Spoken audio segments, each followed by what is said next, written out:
Persona 5 is a great game that is a wonderful celebration of the 20-year anniversary of the Persona series.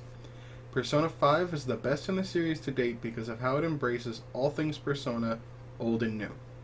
For some people, this is their first Persona or Shin Megami Tensei game, despite the fact that it has been around for so long. The older Persona games on the PlayStation 1 played very much like their Shin Megami Tensei counterparts. The dungeons were more linear like traditional RPGs. It didn't feature the dungeon crawling aspect that became the staple of Persona on the PS2. The battle system still had that Shin Megami Tensei feel to it, as well with enemy weaknesses, and utilizing your Persona to exploit those weaknesses. When they moved to the PlayStation 2, Persona 3 and 4 changed how Persona was perceived. The West until that point had a very censored version of Persona 1 and only half of the story of Persona 2, as that game was released as 2 parts. The West only got the second half of this story, and it wasn't until the PSP re-release that we got the first half, albeit not getting the second half this time. Persona 3 and 4 both came out West and gained more popularity as the series went on. Both saw re-releases on Sony's handhelds, with Persona 3 getting a PSP release, and Persona 4 getting a PS Vita release, considered to be the best version of that game. The battle system was changed so that you fought generic enemies, and not the Persona that you fought in the earlier games. Instead of linear dungeons, there was only one dungeon that expanded further as the story moved on, with a boss fight every 30 days in-game in Persona 3. Persona 4 added in dungeons and removed the soul dungeon aspect of Persona 3, though the dungeons are still pretty straight and narrow with no real puzzles. The story had a lot more emphasis on developing social links with your classmates and other NPCs to further develop your battle skills. I still hold firm that Persona 2 had the best story. Persona 3 and 4 stories weren't bad, but they were not as interesting as they could have been. Acquiring Persona moved away from the negotiations of Persona 1 and 2 in favor of a post-battle minigame that you could run Persona through, which became very tedious and RNG dependent. With all this in mind, Persona 5 takes all of these concepts and blends them together to make a Persona game that has set the bar for the series going forward. First off, Persona 5's battle system and Persona acquisition has improved immensely from 3 and 4. Back from the days of the early PlayStation Persona titles is the ability to negotiate with the enemy.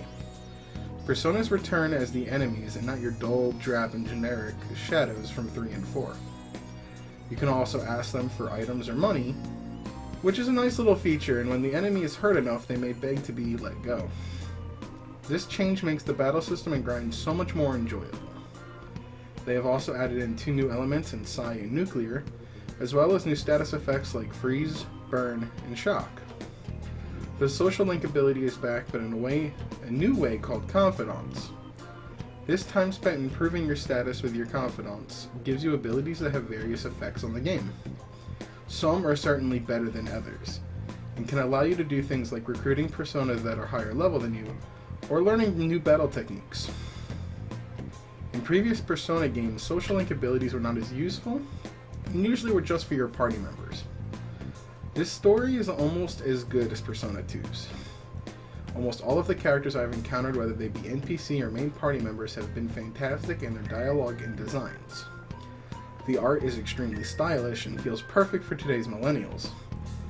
The Persona fusions feel very clean and much more refined than in previous versions.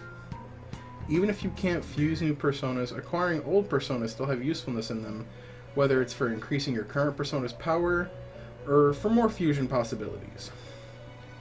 Back again is a large, ever-expanding dungeon crawl that is mostly optional for a lot of the game. The main dungeons are much more fleshed out than in Persona 4 and have puzzles and a lot of charm to them.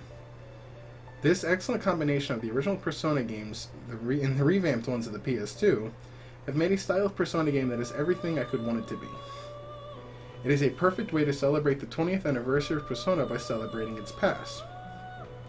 The game is still not easy for newcomers to the Persona series, and its difficulty and its grinding. But for those who have put time in with the previous Persona games, all of these changes are extremely welcome. If there are ways to change the current system without losing that Persona touch and the difficulty that is associated with Persona, it would be very difficult. This game is not for people who have little time, and it's not a great title to try to play in spurts. Rather, I find it better suited for 3 to 4 hour long play sessions. But that is the nature of the beast when it comes to the JRPG and grindfests. However, I feel like it would be a great experience if Persona 5 Golden came to the Switch, as the PS Vita is not a viable option in America. Especially when you just want to get out of the grinding during your on-the-go time and experience the story when you're at home. Persona 5 is an easy recommendation for those who enjoy Japanese culture, anime, long JRPGs, grindfests, and intricate adult stories. The game also has plenty of humor and charm to it. There have been times where I have actively cared about the characters and what they are doing. That is hard in today's gaming society where strict emphasis is put onto mobile and more competitive gaming. The art of storytelling has dwindled, but companies like Atlus keep churning out quality content, even if I don't agree with some of their stream restrictions. I look extremely forward to seeing what Atlus can do with Persona and Shin Megami Tensei series, especially with this being the 25th anniversary of Shin Megami Tensei. And I fully expect Atlus to milk Persona 5 just like they did with Persona 4. I would not be surprised if we got a Persona 5 arena fighting game and a Persona 5 dancing game. For more videos on video game topics, debates, reviews, previews, our weekly Tuesday show, and anything gaming related, stay tuned to No Life Gaming. If you like this video, feel free to subscribe, like it, leave a comment down below. Thank you for watching.